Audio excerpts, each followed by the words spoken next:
आज जम्मू कश्मीर के युवा उत्सव का समापन है। आप सबके जीवन में एक नए अध्याय का आरंभ इसे मानता हूं मैं। इसलिए समापन समारोह की बजाय मैं इसे युवा प्रतिभाओं के लिए नए अध्याय का आगाज कहना चाहूँगा। मैं नेहरू युवा केंद्र के सभी साथियों के प्रति भी आभार व्यक्त करना चाहूँगा, जिन्होंने परिश्रम से, लगन से इस पूरे आयोजन को जम्मू कश्मीर और लद्दाख में संपादित किया।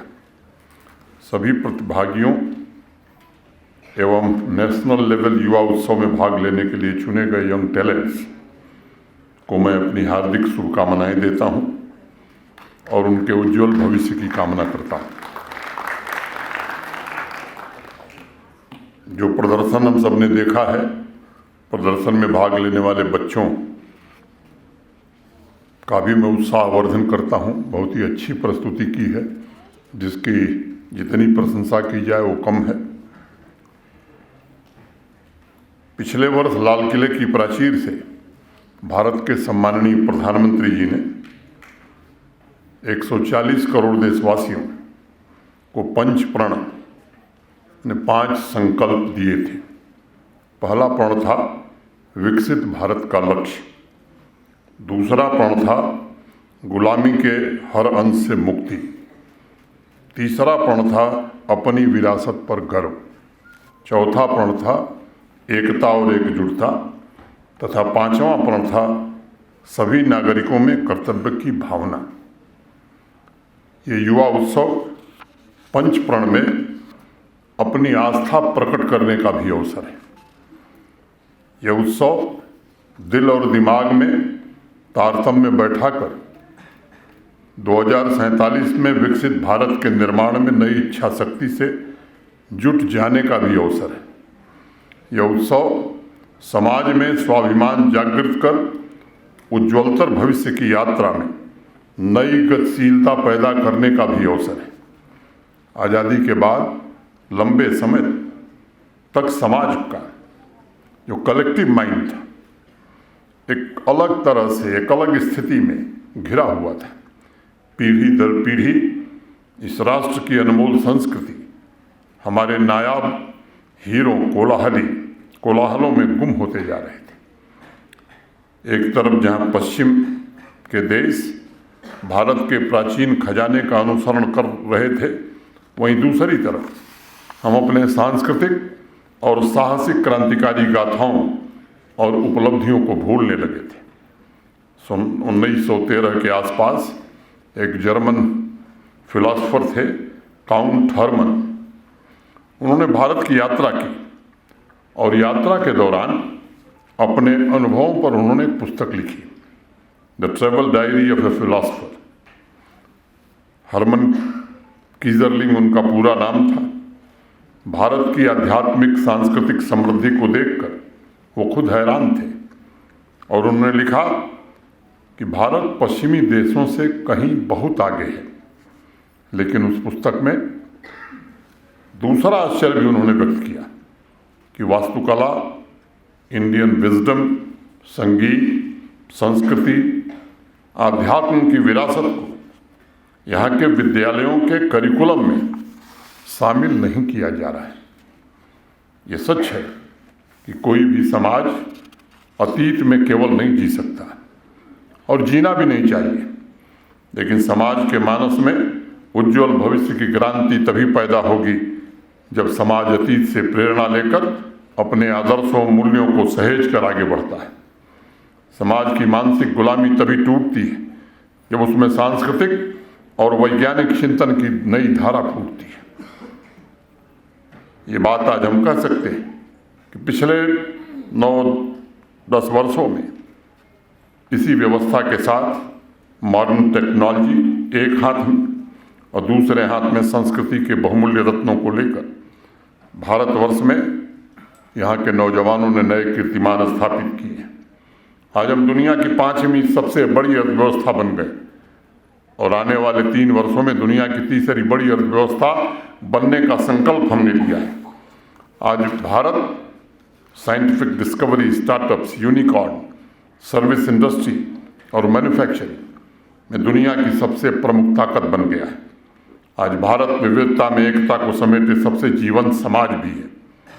युवा भारत ने आज हिम्मत व एंटरप्रेन्योर्स का एक नया वर्ग खड़ा कर दिया है। नौजवानों के संकल्प नई साइंटिफिक थिंकिंग एवं डिस्कवरी को जन्म दे रहे हैं। आध्यात्मिक ज्ञान, नए विचारों के मार्गदर्शन, सांस्कृतिक सामंजस्य के लिए सारी दुनिया आज हमारी तरफ देख रही है। इस अवसर का लाभ उठाकर नौजवान जीवन के हर एक क्षेत्र में आगे बढ़े, इस ध्येय के साथ युवा उत्सव प्लेटफॉर्म प्रदान कर रहे हैं, ऐसा मैं निजी तौर पर मानता हूँ।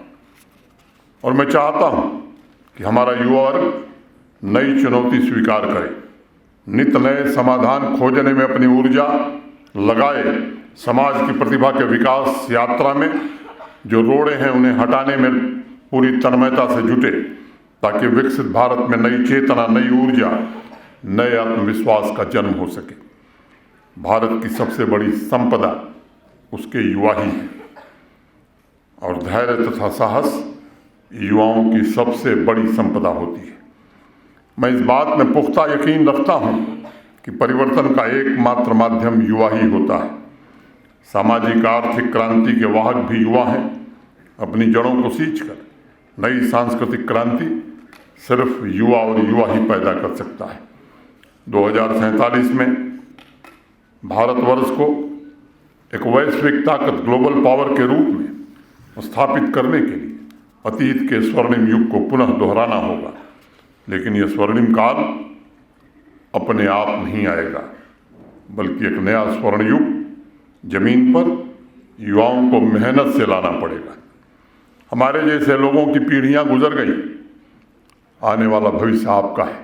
पता नहीं 2047 में हम में से अनेक लोग नहीं रहने वाले, लेकिन 2047 के भारत की हकीकत आप बनाएंगे भी और आप देखेंगे भी।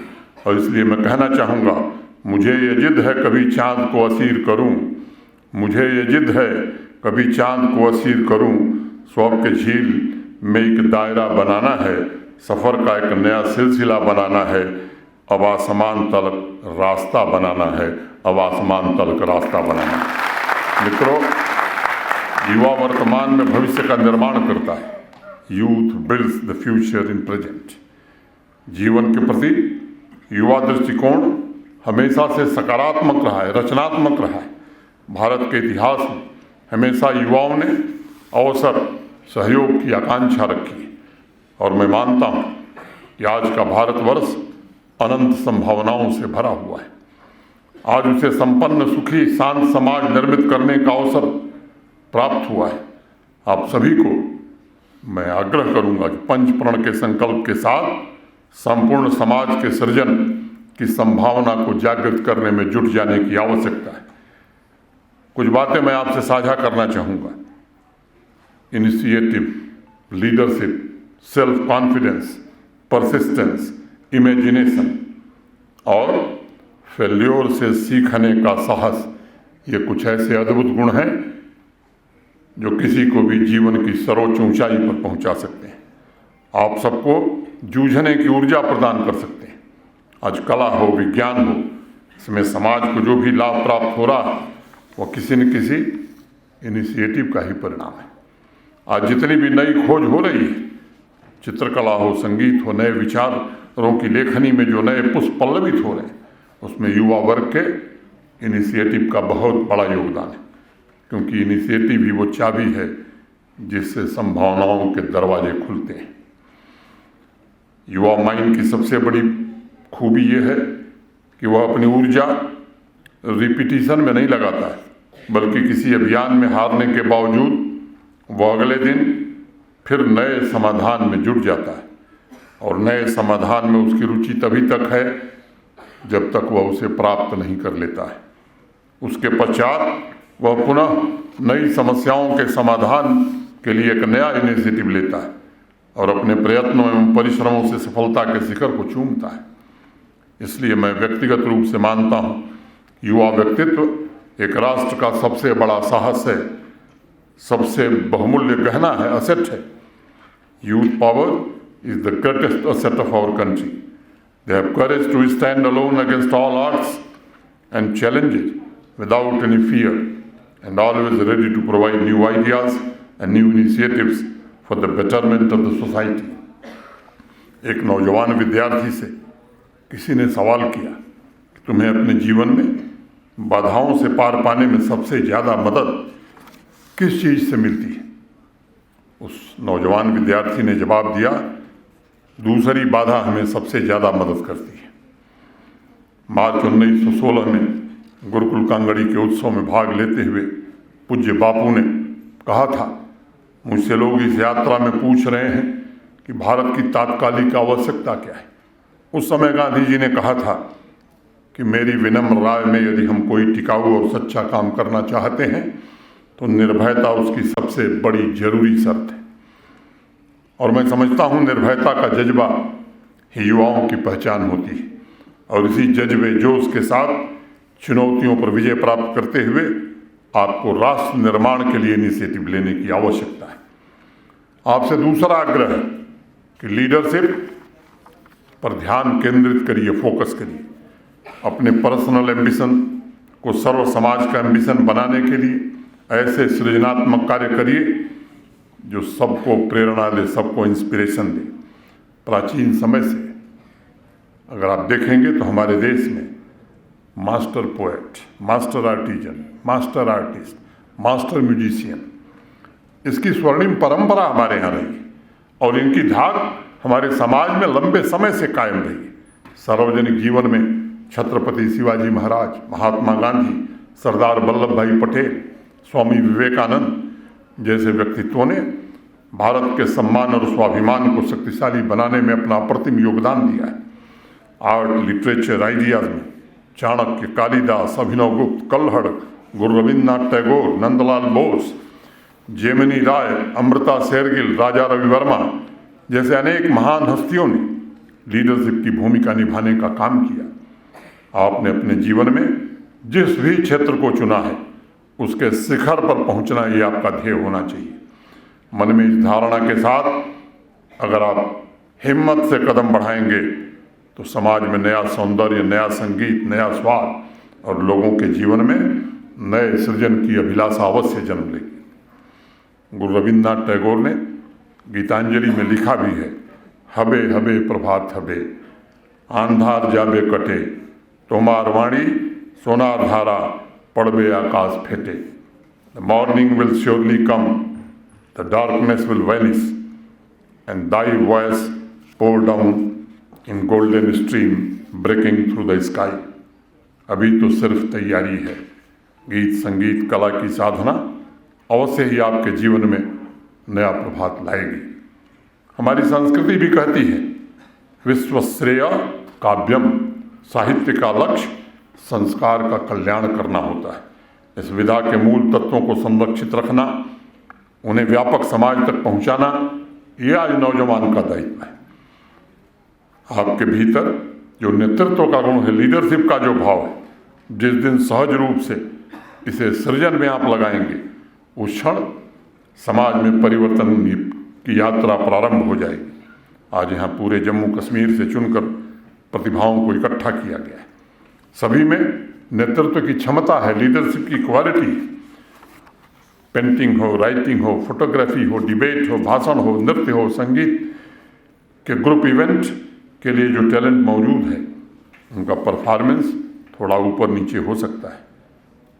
ये कौन तीसरा है, कौन दूसरा है, ये महत्वपूर्ण नहीं है, लेकिन उनकी कला का कोई मोल नहीं है, इसकी कोई तुलना नहीं हो सकती है, क्योंकि कला, साहित्य ये दोनों अपने आप में समाज की शक्ति और जीवंतता के प्रतीक हैं। भक्ति काल की एक बड़ी मशहूर कवित्री थी मीराबाई। मुझे याद आ रही उनकी पंक्तियाँ, कोई कहे गोरो लियोरी अमोलिक मोल, याहीं को सब लोग जानत हैं लियोरी आँखी खोल। मीरा ने लिखा है कि मैंने तुलना करने के लिए झंझट को ही त्याग दिया और अनमोल को मोल ले लिया, जो सबके सामने और सबके भीतर मौजूद है। बस आँख खोलने की आवश्यकता है। जो युवा नेशनल लेवल उत्सव में भाग लेने जा रहे हैं, वो वहाँ जाएंगे, जरूर जाएंगे, लेकिन ये बात हमें बराबर ध्यान में रखनी चाहिए कि उनमें कोई भेद नहीं है। ये दोनों अनमोल हैं और दोनों अलग अलग विधाओं के लीडर्स हैं जो पूरे राष्ट्र जीवन की चेतना में नए प्राण फूंकने की क्षमता रखते हैं। और इसलिए मैं आपसे कहना चाहता हूँ कि हमारी जो विरासत है, आप जरा विचार करिए। मैं केवल 2 बातों का जिक्र करूँगा। हमारी विरासत कितनी गौरवशाली रही है। सर आइजैक न्यूटन का नाम आप में से अनेक लोगों ने सुना होगा। दुनिया के बड़े वैज्ञानिक थे। ब्रिटिश पार्लियामेंट में सर आइजैक न्यूटन भाषण दे रहे हैं कि विज्ञान के पास नेविगेशन का कोई समाधान नहीं है, और उसके काफी पहले भारत के पानी के जहाज समुद्र में एल्गोरिथम के आधार पर हमारे लोगों ने ऐसे यंत्र बनाए थे कि सुदूर दक्षिण अफ्रीका के आगे भारत के नाविक पानी के जहाज को लेकर के चले जाते थे। आज भी सॉक्रेटिस एक द्वीप वहाँ जाइए तो संस्कृत और पाली में लिखे हुए अभिलेख आपको मिल जाएंगे। ये हमारी ताकत रही है। एक ऐतिहासिक घटना का जिक्र करना चाहूँगा। सिकंदर और पोरस का नाम जो भी इतिहास पढ़ता है जरूर सुना होगा। सिकंदर और पुर्राज की दोस्ती का राज आप जानते हैं। जब सिकंदर आए थे यहाँ आक्रमण करने, सिंधु नदी के किनारे पर मगध की सेना थी। युद्ध के पहले उन्होंने गुप्तचर भेजे थे। गुप्तचरों ने जाकर के सिकंदर को रिपोर्ट दिया, जिस सेना से आप लड़ने जा रहे हैं आप लड़ नहीं पाएंगे।